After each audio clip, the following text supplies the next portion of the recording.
বুঝেন? কথা বলেন, বুঝেন কিনা? কারো বুঝতে সমস্যা হয়? কথা বলেন, সমস্যা হয়?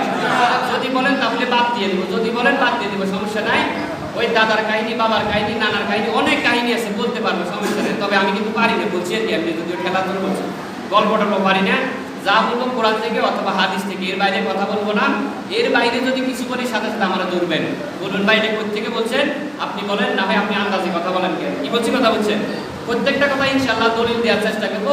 আর যেটা প্রচলিত কথা এটা বলে দেবো, ভাই এটা প্রচলিত কথা, এটা কোরআনও আমি পাই নাই, হাদিসও পাই নাই। কি বলছি কথা বলছেন। এরপরও যদি কারো কারো যদি যন্ত্রণা লাগে, যেমন এখানে কোনো ফেরাউন আছে কিনা, কথা বলেন, এখানে কোনো ফেরাউন আছে? ফেরাউন আছে কিনা? আবু জাহেল আছে কিনা?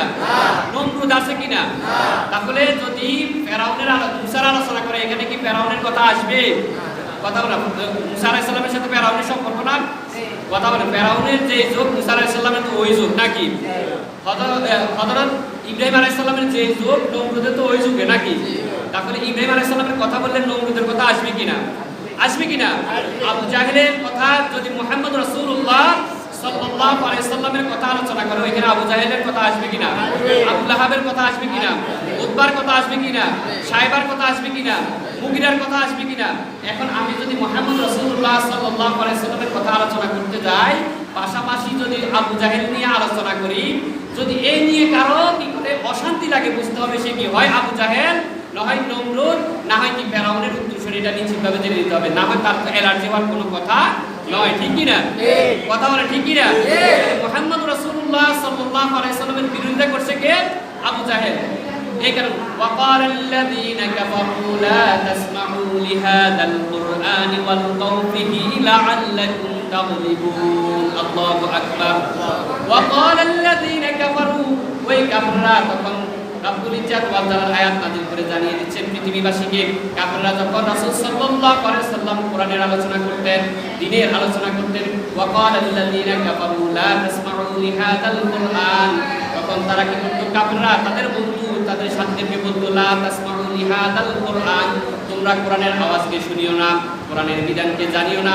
কোরআন যেখানে আলোচনা করে ওইখানে যায়, তোমরা কি করবে? লা তাসমাউ লিহাযাল কুরআনি ওয়ালগাউ ফিহি, শুধু তোমরা শুনবে না এমন না, পাশাপাশি ওইখানে যায় হট্টগোল লাগাই দিবে, মারামারি লাগাই দিবে, গ্যাঞ্জাম লাগাই দিবে। বর্তমানে আছে কিনা? আছে। যদি কোথাও কোরআনের আলোচনা করা হয়, দ্বীনের দাওয়াত দেওয়া হয়, আপনি দেখবেন ওইখানে 144 দ্বারা জারি করে দিয়ে ওয়াজ বন্ধ করে দেয়, মাহফিল বন্ধ করে দেয়। তবে কথা হচ্ছে, ওয়াজের মাঠ হচ্ছে নসিহতের মাঠ, এখানে এমন কোনো রাজনৈতিক কোনো দলের আলোচনা করা যাবে না। যদি দলের আলোচনা করেন তাহলে সমস্যা হওয়ার সম্ভাবনা আছে, আছে কিনা? তবে যেটা সঠিক কথা, যেটা কোরআনের কথা, যেটা হক কথা, এটা অবশ্যই বলতে হবে। অনেকে বলে কি হুজুর সুদের আলোচনা করিয়েন না, কারণ মনে কষ্ট নিয়েন না। যেমন এখানে ধরেন সাপোজ আর কি, এটা একটা উদাহরণ। আজকে যদি সুদের আলোচনা করি, যদি সভাপতি সুদ খায়, তাহলে তার গায়ের মধ্যে ব্যথা আসবে কিনা বলেন তো?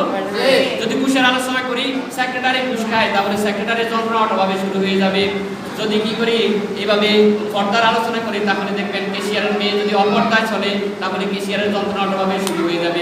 আর এভাবে যদি কেউ বিরোধিতা করে, বিশ্বনবী সাল্লাল্লাহু আলাইহি ওয়াসাল্লাম দাওয়াতি কাজ করছে, তার বিরোধিতা করছে আবু জাহেল, উতবা, সাইবা, মুগিরা, তাহলে দাওয়াতি কাজের মাধ্যমে যদি কেউ বাধা সৃষ্টি করে, তাহলে তার অবস্থা ওই রকম, যেই রকম কি করছে রাসূলের সাথে বাধা দিছে।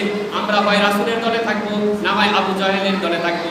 এখন সিদ্ধান্ত হচ্ছে আমাদের, আমরা কি আবু জাহেলকে গ্রহণ করব, নাকি লাকাদ কানা লাকুম ফি রাসূলিল্লাহি উসওয়াতুন হাসানাহ, নাকি বিশ্বনবী জনাবে মুহাম্মদুর রাসূলুল্লাহ সাল্লাল্লাহু আলাইহি ওয়াসাল্লামকে উসওয়াতুল হাসানাহ হিসেবে গ্রহণ করব। এটা হচ্ছে আমাদের ইচ্ছা, আপনার উপরে।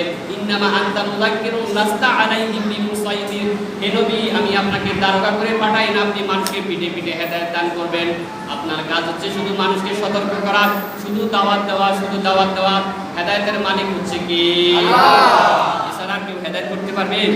আমি সারাদিন বলতে পারবো, আমার কাজ হচ্ছে শুধু বলা। আল্লাহ বলার দায়িত্ব দিছে, মুখ যেহেতু দিছে, আল্লাহ যেহেতু শিখাই দিছে, তুই বল, আমি বলতেছি। আর যদি দোষারোপ করতে হয়, যে বাঁশি বাজায় তার দোষ নাই, তাকে দিয়ে যে বাঁশি বাজায় তার দোষ, তাহলে তার সাথে বিরোধিতা করে, তার সাথে যুদ্ধ করে। কি বলছি কথা বলছে? কবি নজরুল একটা গল্প লিখছিল, তো বলতেছে কি, আমি তো বাঁশি বাজাই, আমার যিনি বাঁশি বাজানোর মতো ক্ষমতা সে, তার সাথে যুদ্ধ করে, আমার সাথে যুদ্ধ করে লাভ নাই, কারণ আমি তো আমার শক্তি দিচ্ছি, আমি বাজাইতেছি। কি বলছি কথা বলছেন? তাহলে আমার কাজ হচ্ছে, কুকিলের কাজ হচ্ছে কি, গান গাওয়া। এই গানে কারো ভালো লাগতে পারে, কারো খারাপ লাগতে পারে, এতে কুকিলের যায় আসে না। কি বলছি কথা বলছেন?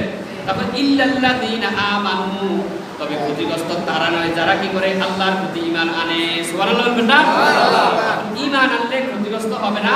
আর ঈমানের সর্বপ্রথম যে বাণী সেই বাণী হচ্ছে লা ইলাহা ইল্লাল্লাহু মুহাম্মাদুর রাসূলুল্লাহ সাল্লাল্লাহু আলাইহি ওয়াসাল্লাম।